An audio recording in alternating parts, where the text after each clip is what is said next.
Alhamdulillah.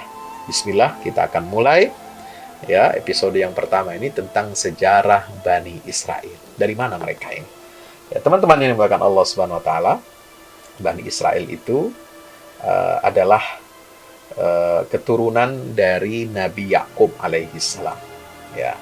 Karena nama Israel itu adalah nama julukan untuk Nabi Yakub.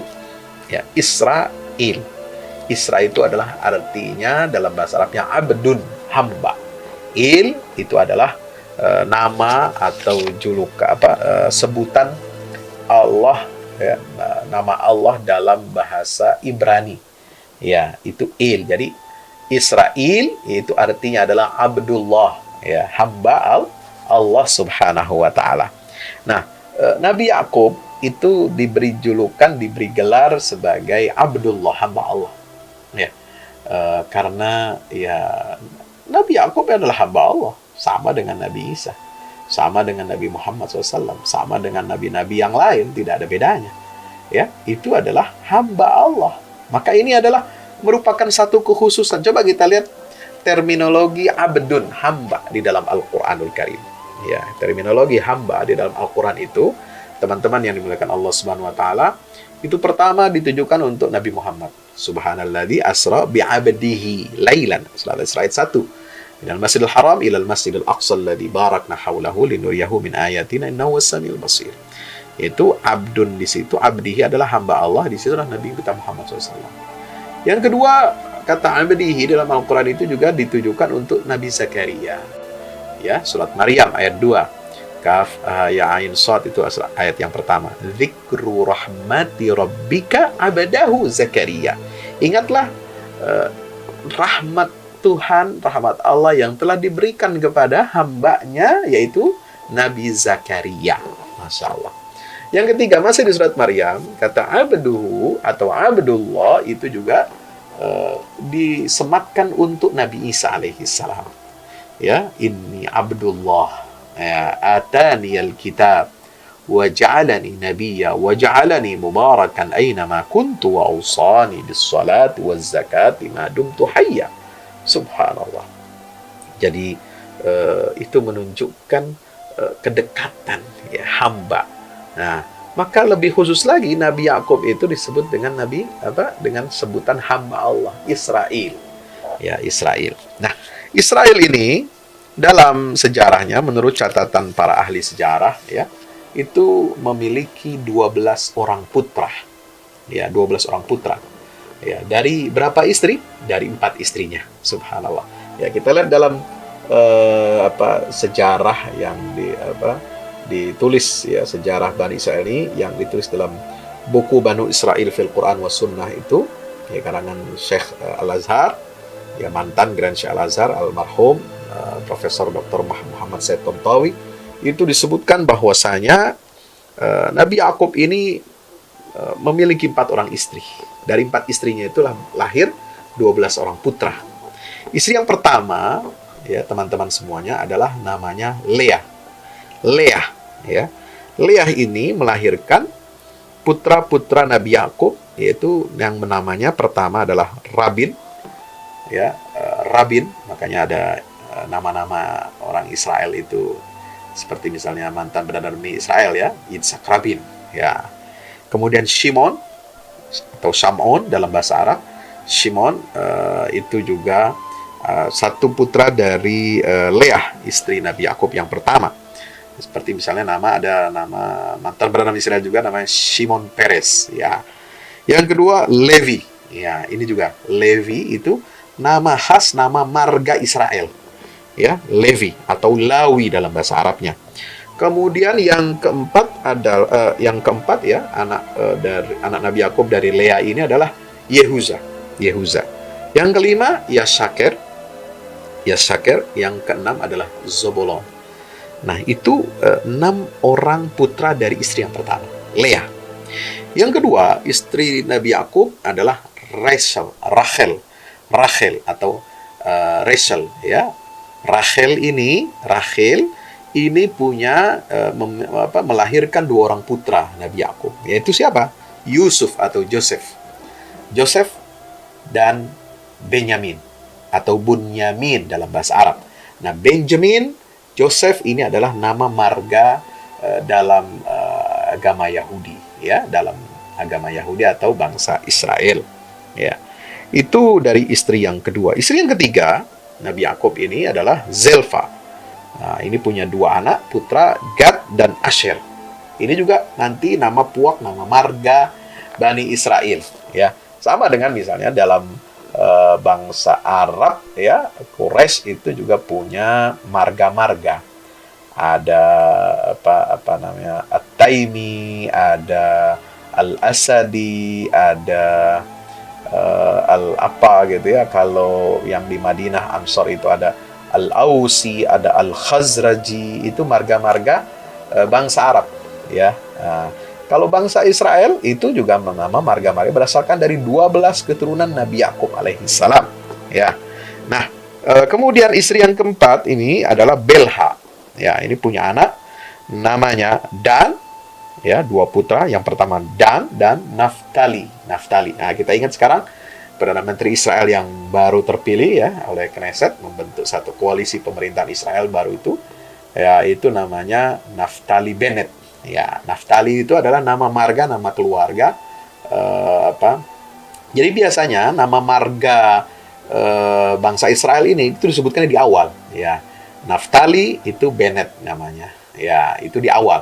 Shimon namanya, ini nama marganya. Peres nama dia, ya. Kemudian Benjamin Netanyahu, ya, Benjamin nama marganya, Netanyahu nama dia sendiri, dan seterusnya. Ya, teman-teman dirahmati Allah Subhanahu Wa Taala, ya. Bani Israel, ya, itu juga di sini disebutkan mereka sering disebut dengan beberapa istilah, ya. Istilah yang pertama adalah Ibriyin, biasanya disebut Ibriyin atau Ibrani itu, ya, itu adalah nisbah kepada Nabi Ibrahim alaihissalam, Abraham, jadi keturunan yang disebut dengan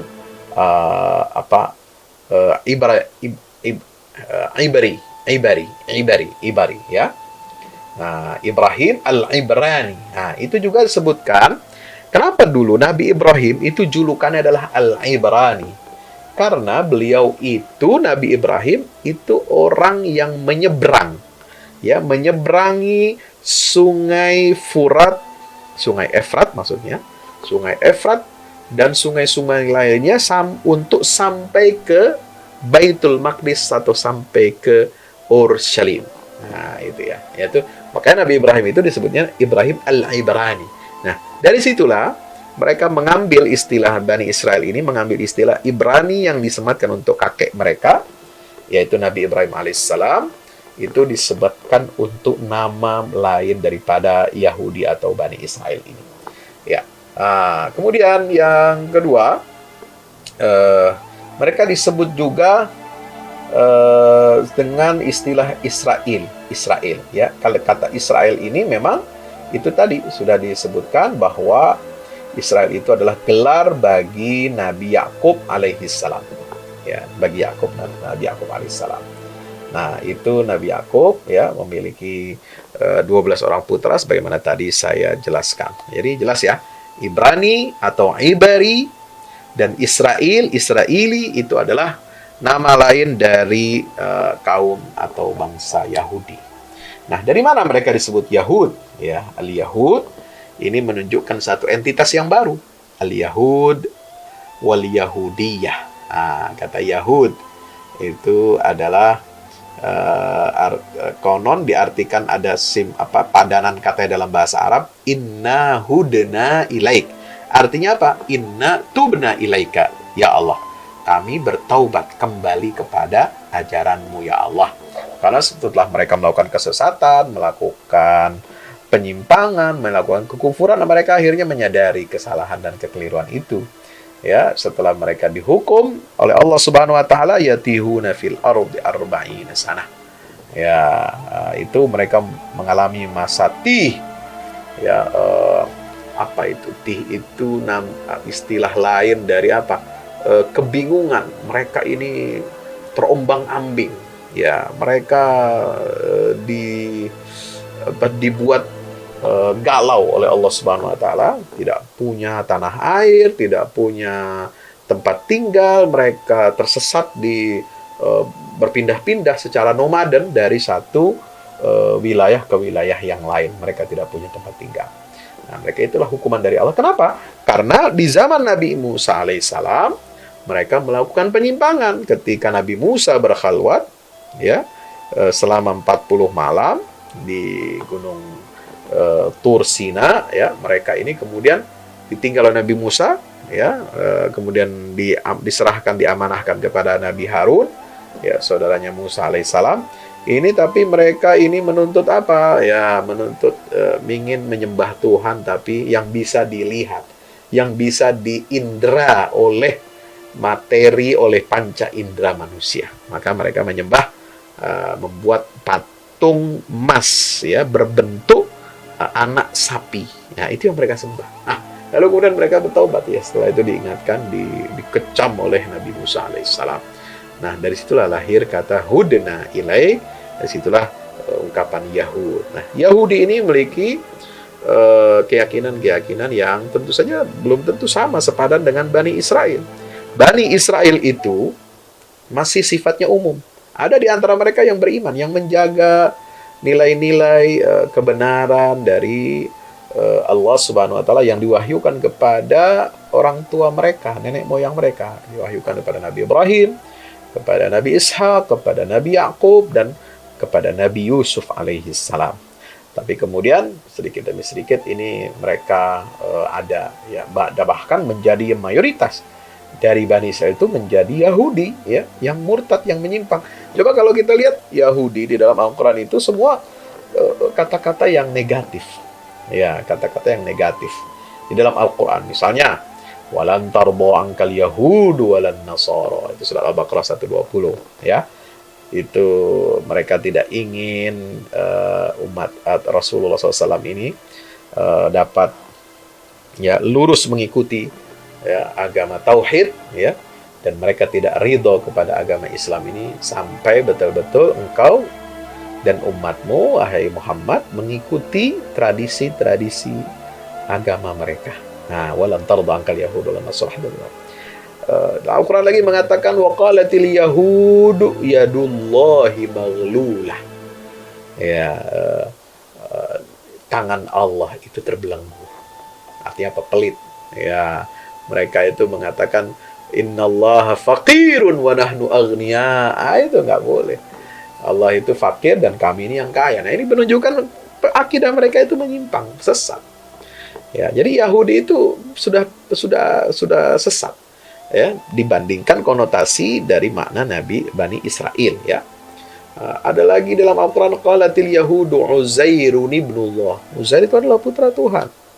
Kemudian ada lagi Yahudi mengatakan qalatil yahud laisatin nasara ala syai' wa qalatil nasara laisatil yahudu ala syai', ya. Wa hum yatlunal kitab, ya. Mereka itu saling menafikan, ya. Apalagi di dalam Al-Quran, ya, wa qalatil yahud wan nasara nahnu abna'ullah wa ahibba'u.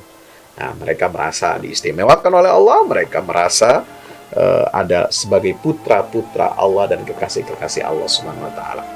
Nah, inilah menunjukkan kata Yahudi itu dalam Al-Quran itu suatu hal yang menyimpang, yang tidak lurus lagi dengan agama tauhid yang diajarkan oleh Nabi Ibrahim dan Nabi Yakub. Dan Nabi Yakub itu sendiri direkam dalam ayat Al-Quranul Karim, ya, wasiatnya kepada putra-putranya yang 12 orang itu seperti wasiat Nabi Ibrahim kepada putra-putranya itu Ismail dan Ishak. Ingat dalam Al-Quran,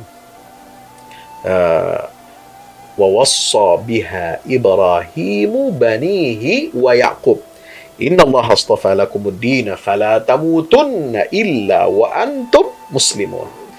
Ya, ingatlah ketika Nabi Ibrahim alaihissalam mewasiatkan kepada putra-putranya. Demikian pula Nabi Yakub kepada 12 putranya itu. Sesungguhnya Allah telah memilih untuk kalian satu agama, satu sistem yang diridhoi oleh Allah. Itu Islam. Fala tamutunna illa wa antum muslimun, dan janganlah kalian mati kecuali kalian mati dalam keadaan muslim. Subhanallah. Ya.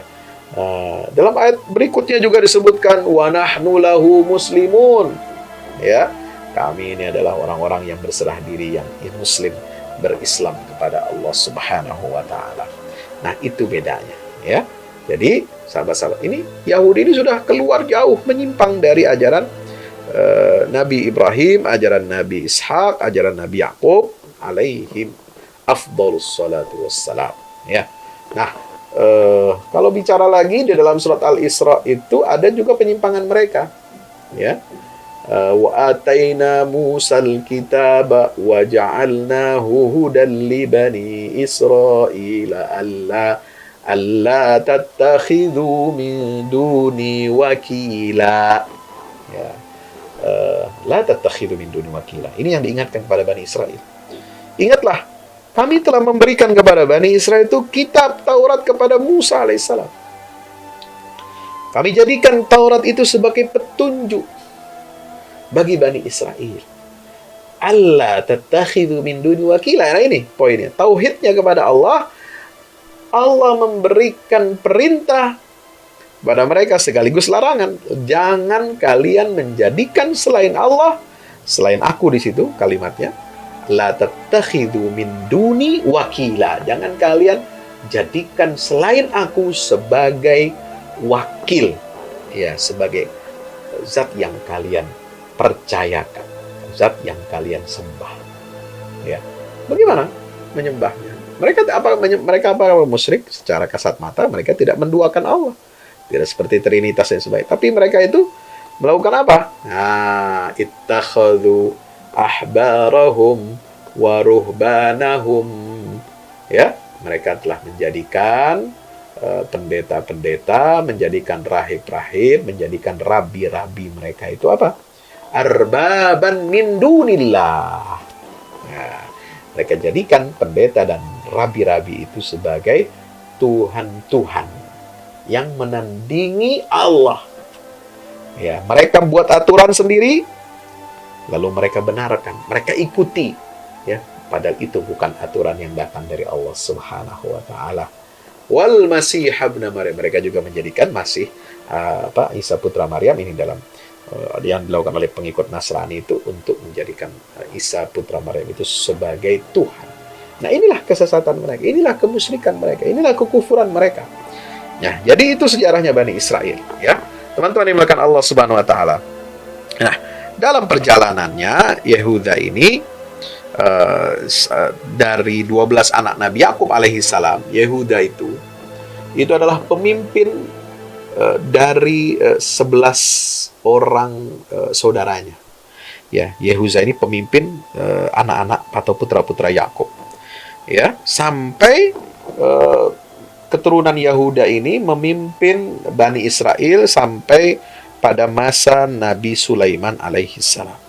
Nah, setelah Nabi Sulaiman wafat, ya, kerajaan atau pemerintahan Bani Israel itu terpecah menjadi dua. Ini ditulis dalam sejarah. Ya, ditulis dalam sejarah.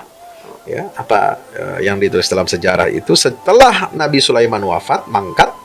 Ya, setelah Nabi Musa, Nabi Daud, Nabi Sulaiman wafat, ini kekuasaan Bani Israel itu terpecah menjadi dua. Satu, kerajaan Yehuda. Yehuda ini di mana pusatnya? Di Yerusalem. Nah, ini dikendalikan oleh dua puak Bani Israel. Ya. Sementara satu lagi adalah kerajaan Israel. Ya, tadi kerajaan Yehuda. Ya. Nah, itu Yehuda itu adalah kerajaan di Yerusalem, itu puak dari Yehuda dan Benyamin. Nah, 10 putra Nabi Yakub yang lain, keturunannya ini, 10-nya ini, itu mendirikan kerajaan Israel. Ya, yang berpusat di mana? Di Samirah. Ya, itu adalah kota Nablus saat ini yang ada di wilayah Palestina yang diduduki oleh Zionis. Itu dikendalikan oleh 10 keturunan dari 10 putra Nabi Yakub alaihissalam selain Yehuda dan Benjamin. Ya, teman-teman yang dimuliakan Allah Subhanahu wa taala, lalu setelah dua kerajaan ini muncul, ya, selama beberapa tahun, ya, setelah Nabi Yakub itu kan di dalam sejarah itu mereka ini tahun 1900 ya. 1900 sebelum Masehi. Ya. 1300 maaf. 1300 sebelum Masehi. Nah, setelah itu kemudian pada tahun 1900 Masehi mereka kemudian mendirikan kerajaan itu. Ya, mendirikan kerajaan Shaul ya, Tolut itu 1900 sebelum Masehi. Baik, teman-teman yang makan Allah Subhanahu wa taala, sampai kemudian ya setelah kerajaan Israel ini tumbuh ya di Nablus ya tahun 721 sebelum Masehi, 721 sebelum Masehi, kerajaan Israel ini runtuh dan dikalahkan oleh bangsa Asyuria. Ya. Nah, menyusul setelah kerajaan Israel itu runtuh tahun 721, pada tahun 586 sebelum Masehi, menyusul kerajaan Yehuda runtuh ya oleh Nebukadnezar, raja Babilonia. Yang mana kemudian bangsa Bani Israel itu ditawan sebagai budak, dibawa ya sebagai budak, sebagai tawanan Nebukadnezar ke Babilonia. Itu terjadi pada tahun 586 sebelum Masehi, disebut dengan Al-Asrul Babili. Ya, mereka Yahudi ini menjadi tawanannya Babilonia. Ya, ini sejarah singkat, kronologi singkat sejarah Bani Israel ini bisa kita sebutkan. Bagaimana ya kita bisa sebutkan di sini kerajaan Bani Israel itu pada tahun 1900 sebelum Masehi, Yakub masuk Mesir, diboyong oleh Nabi Yusuf. 1300 sebelum Masehi, Bani Israel keluar dari Mesir. Jadi 600 tahun mereka tinggal di Mesir. Mereka beranak pinak dari Nabi Yakub dan putra-putranya migrasi dari Kan'an menuju Mesir. Ya, itu 600 tahun mereka di Mesir. Beranak pinak sampai mengkhawatirkan ya jumlah mereka, kekuatan mereka ini sampai mengkhawatirkan Fir'aunnya Mesir. Ya, itu bisa ada pendapat yang mengatakan itu Ramses III atau siapa namanya Menrepta dan lain sebagainya ya. Nah, di tahun 1300 sebelum Masehi, ya Allah mengutus Nabi Musa alaihi salam untuk memimpin perjuangan Bani Israel keluar dari perbudakan Fir'aun di Mesir. Ya, dari penindasan Fir'aun di Mesir. Ya, itu tahun 1300 Masehi, sebelum Masehi. Ya, sampai kemudian pada tahun 1095, ya ini kan setelah dipimpin oleh Nabi Musa abad 13 sebelum Masehi, ya itu sampai tahun 1095, artinya kurang lebih 200 tahun kemudian, ya sekitar 1095 1100 sebelum Masehi itu Bani Israel ini mendirikan satu kerajaan, sistem pemerintahan yang dipimpin oleh Shaul atau Tolut. Ya, Tolut kita sebut dalam ayat Al-Quran itu kan ada Nabi Samuel ya, di situ disebutkan di surah Al-Baqarah ya, ib'ats lana malikan nuqatil fi sabilillah qala hal asaitum in kutiba alaihimul qitalu alla tuqatilu qalu wa ma lana alla nuqatila fi sabilillah wa qad ukhrijna min diyarina wa abnaina falamma kutiba alaihimul qitalu tawallaw illa fariqam minhum. Ya. Nah, itulah kisah bangkitnya Tolut. Nah, Tolut nanti melawan Jalut atau Goliat. Nah, yang disebutkan juga dalam Perjanjian Lama, Perjanjian Baru, yang kisah dalam Al-Quran disebut dengan terang benderang tanpa ada unsur-unsur Israiliyat, murni Al-Quranul Karim menggambarkan, mengisahkan tentang Tolut ini di akhir juz yang kedua. Ya, falamma fasala Talutu bil junudi qala innallaha mubtaliikum binahar faman syariba minhu falaysa minni. Kita lihat ya. Faman syariba minhu falaysa minni wa man lam yat'amhu fa innahu minni. Ya, man lam yat'amhu fa innahu minni illa man ightarafa ghurfatan biyadihi fasharibu minhu illa qalilan minhum falamma ja falamma jawazahu walladzina amanu ma qalu la taqata lana al-yawma bi Jalut wa junudi qala alladzina yazunnuna annahum mulaqullah kam min fi'atin qalilatin ghalabat fi'atan katsiratan bi'idznillah wallahu ma'as-sabirin walamma barazu li Jalut wa junudi qalu rabbana afrigh 'alaina sabran wa thabbit aqdamana wansurna 'alal qaumil kafirin fahazamuhum bi'idznillah wa qatala Dawudu Jalut. Nah, inilah ayat-ayat mulai dari 249 sampai 251 yang menerangkan tentang bagaimana kemunculan sosok Daud atau David dalam bahasa Israelnya, ya, dapat mengalahkan Jalut. Ya, maka Daud inilah anak muda yang cerdas, anak muda yang kuat, yang diberikan kekuatan dari Allah Subhanahu wa Ta'ala, itu lalu kemudian menggantikan kepemimpinannya Saul atau Talut.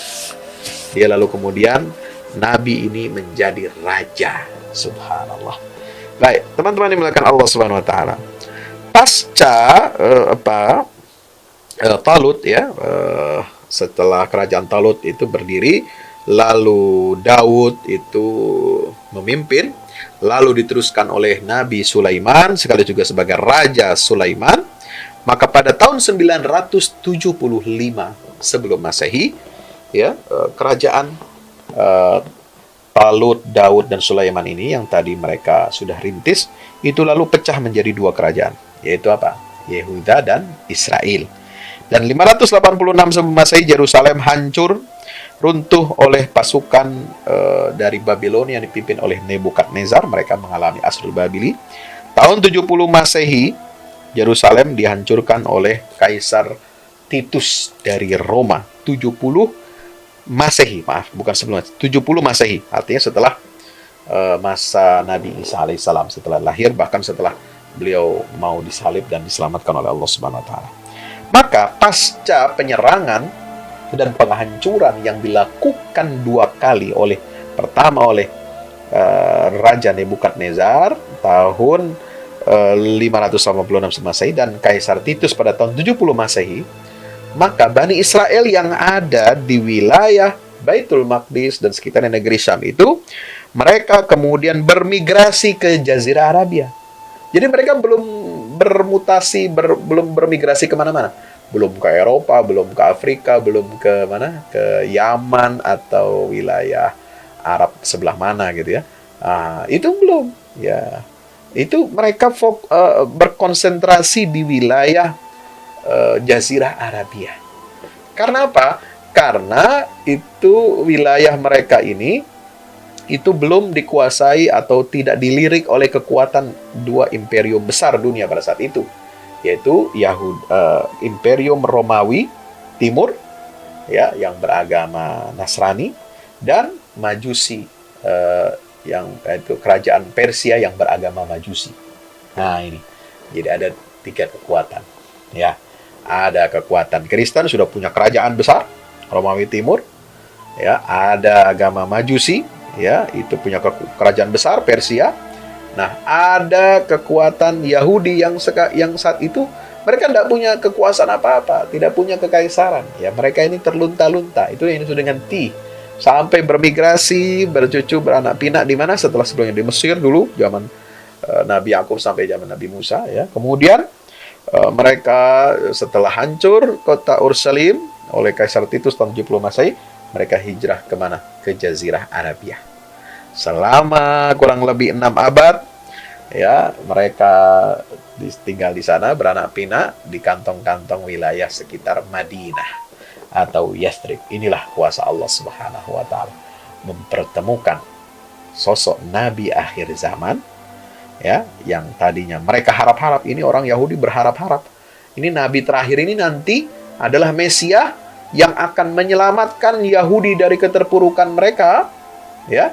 Itu mereka yakini lahir dari kalangan Bani Israel. Ternyata meleset. Allah rubah, Allah belokkan, ya, garis kenabian setelah Nabi Isa. Sudah tidak ada lagi nabi dari Bani Israel karena mereka membunuhi para nabi, mereka memasukkan kitab-kitab suci, mereka banyak melakukan fasad, kerusakan di muka bumi ini. Maka amanah dari Allah itu dicabut oleh Allah, dibelokkan kepada saudara bangsa lain ibu, yaitu keturunan Nabi Ismail alaihi salam. Itulah bangsa Quraisy yang disitulah diutus Nabi kita Muhammad sallallahu alaihi wasallam di kota Makkah, dan Makkah dengan Masjidil Haramnya adalah sebagai rumah pertama yang dibangun oleh manusia untuk menyembah Allah Subhanahu wa taala, itu oleh Nabi Ibrahim alaihissalam. Subhanallah skenarionya. Allah punya skenario, Allah punya rencana. Kenapa? Ya, itu juga pertanyaan. Kenapa umat akhir zaman ini ketemunya dengan Bani Israel? Ya, itulah skenario Allah. Ya, supaya umat Islam ini sebagai umat terakhir, kuntum khaira ummatin ukhrijat linnas ta'muruna bil ma'ruf wa tanhauna 'anil munkar wa tu'minuna billah walau amana ahlul kitab lakana khairal lahum. Ya, itu disebutkan di dalam surah Ali Imran ayat 100 berapa? 110 ya. Subhanallah. Itu kaitannya kuntum khaira ummah, itu umat Islam adalah umat terbaik. Itu syaratnya adalah harus amar ma'ruf dan nahi mungkar. Ya, tidak boleh mengikuti kebiasaan dan karakter-karakter buruknya Bani Israel. Maka disebutkan walau amana ahlul kitab lakana khair, seandainya ahli kitab itu mau beriman kepada risalah Islam, yani boleh Muhammad SAW, kana khairal lahum, itu lebih baik. Minhumul mu'minun, ada di antara mereka yang beriman, seperti sahabat-sahabat Nabi ya, dari kalangan Bani Israel, bukan Yahudi. Itu Abdullah bin Salam, ada Ka'ab al-Ahbar, dan lain-lain sebagainya. Nah, ada di antara mereka yang tapi kebanyakan mereka wa aktsaruhumul fasiqun. Nih, bahasa Al-Qur'an ini coba lihat. Aktsaruhum al-fasiqun. Kebanyakan mereka tidak mau beriman, malah fasik. Dan kefasikan itu awal mula dari kekafiran dan kemurtadan mereka. La yadurrukum illa adha. Nah, sampai di sini. Duribat alaikumudz dzillatu aina ma thuqifu illa bihablim minallah wa hablim minan nas wa ba'u bighadabin minallah. Mereka dimurka oleh Allah. Ya. Dimanapun mereka tinggal dalam keadaan terhina. Maka mereka terusir, berdiaspora, ya, terpencar-pencar kemana, dan mereka menjadi golongan yang dijauhi oleh masyarakat setempat, ya. Karena mereka dimurka oleh Allah, ya, diuji, dihina, mengalami kehinaan, mengalami kemiskinan. Nah, kemudian disebabkan apa? Mereka dihinakan oleh Allah Ta'ala. Dzalika bi annahum kanu yakfuruna bi ayatillah, ayat 112 surat Al-Imran. Karena mereka itu kufur terhadap ayat-ayat Allah yang dibawa oleh Nabi kita Muhammad sallallahu alaihi wasallam. Wa yaqtuluna al-anbiya bighairi haqq. Ya, mereka itu selalu membunuhi para nabi tanpa hak yang diutus di tengah-tengah mereka. Dzalika bima asaw wa kanu ya'tadun. Itulah perbuatan maksiat mereka dan perbuatan mereka yang melampaui batas. Laisu sawa. Tapi hebatnya Al-Quran, laisu sawa, mereka semua tidak sama. Ada yang istiqomah, yang membaca ayat-ayat Allah, ya, mereka menemukan kebenaran, akhirnya masuk Islam. Yu'minuna billah wal yawmil akhir wa ya'muruna bil ma'ruf wa yanhauna 'anil munkar wa yusari'una fil khairat wa ulaika minas shalihin. Subhanallah. Nah, teman-teman dimuliakan Allah Subhanahu wa taala. Itulah sejarah Bani Israel, ya. Jadi sejarah Bani Israel ini dalam Al-Qur'an luar biasa diungkap. Ya. Dan ternyata sifat umat terbaik untuk umat Rasulullah, umat Nabi kita Muhammad SAW itu adalah antitesa atau lawan atau kebalikan dari sifat-sifat Bani Israel. Subhanallah. Maka itu kita harus belajar, ya. Kita harus memantaskan diri kita sebagai hamba Allah. Kita harus memantaskan diri kita sebagai umat Rasulullah SAW. Ayo, kita pantaskan diri kita jadi umat yang dibanggakan oleh Allah dan Rasulnya. Umat yang senantiasa istiqomah, yang tidak murtad dari ajaran agama Allah. Ya, sebab kalau murtad, keluar dari agama Allah, keluar dari garis risalah Nabi kita Muhammad SAW. Apa kata Allah dalam surah Al-Maidah ayat 64, ayat 54? Ya ayyuhalladzina amanu may yartadda minkum an dini fasawfa ya'tillahu biqaum yuhibbuhum wa yuhibbuna adillatin 'alal mu'minin a'izzatin 'alal kafirin yujahiduna fi sabilillah wa la yakhafuna lawmata la'im. Wahai orang-orang beriman, siapa yang murtad di antara kalian, maka ketahuilah Allah akan mendatangkan kaum baru yang akan menggantikan kalian. Yang kaum itu dicintai oleh Allah dan mereka mencintai Allah. Mereka berlemah lembut kepada orang-orang beriman. Ya, mereka bersikap tegas kepada orang-orang kafir. Mereka berjihad, berjuang di jalan Allah Subhanahu wa taala, tidak takut dengan celaan orang-orang yang mencela. Subhanallah. Nah, itulah karakter umat Rasulullah SAW, umat Nabi Muhammad di akhir zaman. Ya, itu ya.